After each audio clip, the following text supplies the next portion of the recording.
Hello viewers, what's up? Open your NetBeans and today I'll show you how to make this close GMenuItem functional.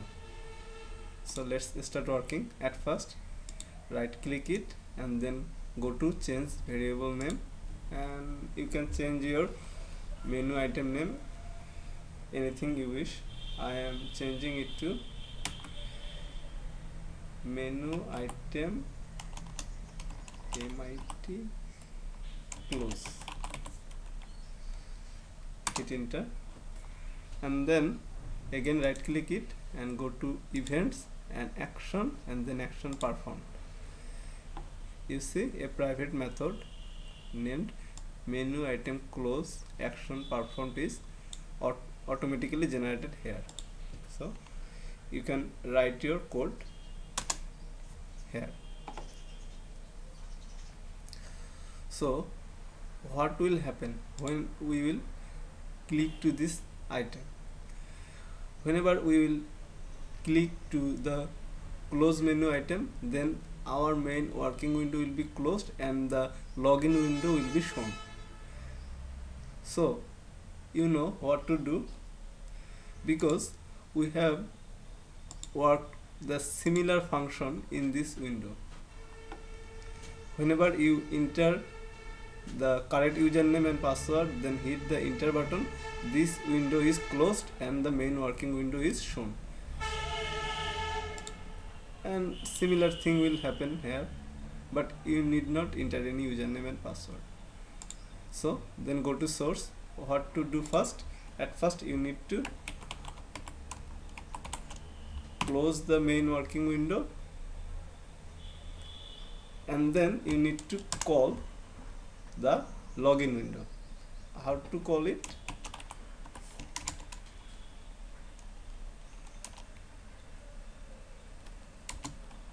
At first you need to create an object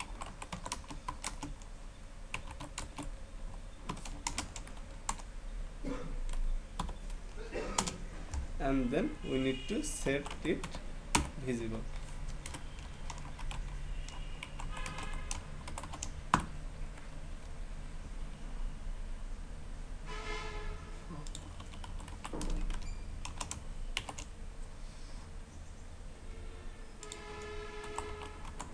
True. Here is an exception error. Close method is not initialized. We have already created this method in this class, so let's copy it. Here is our close method. Copy and then let's paste it here.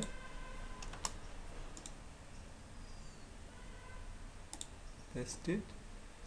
Okay, and now you see the errors are gone. But I think you should remember it that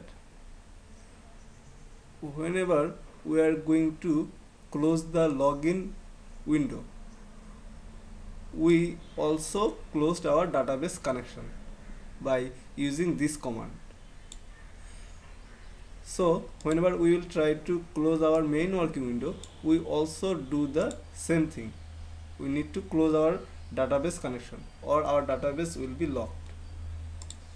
So we need to close our database connection, but we didn't create any database connection in this class yet. So let's create our database connection. For doing this, you know what to do. You need to copy the lines, copy it, and then you need to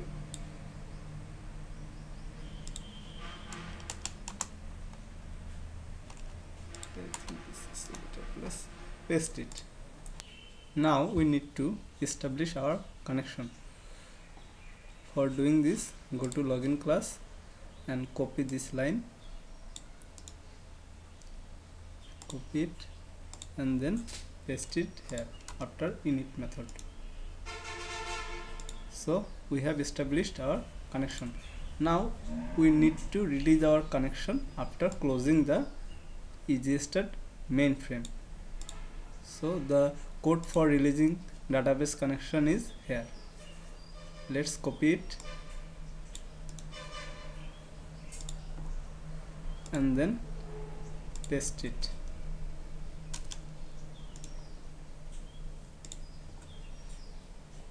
And then this section will be inside the try block.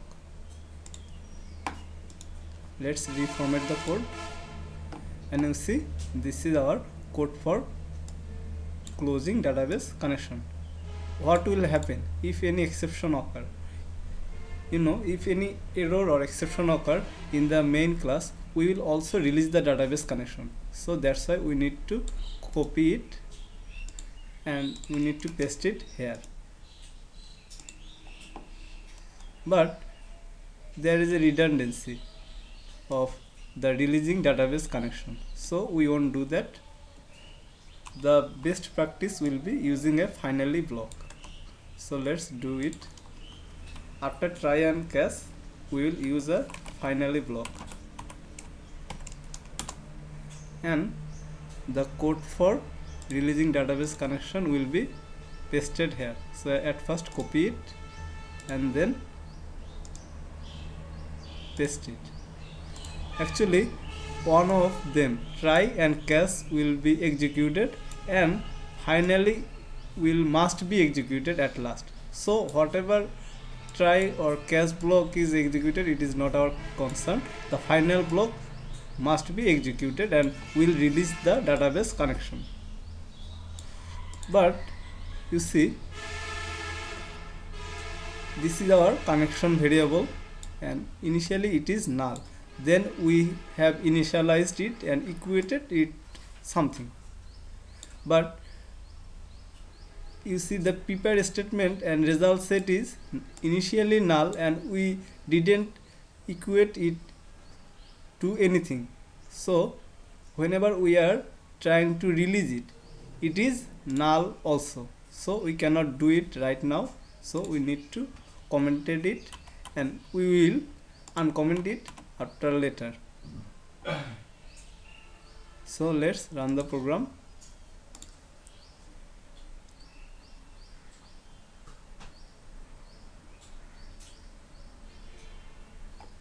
Then go to file and click close, and you see our main working window is gone. And then again insert correct username and password and hit enter, and you see this is our main working window. So that's it. Thank you very much for watching.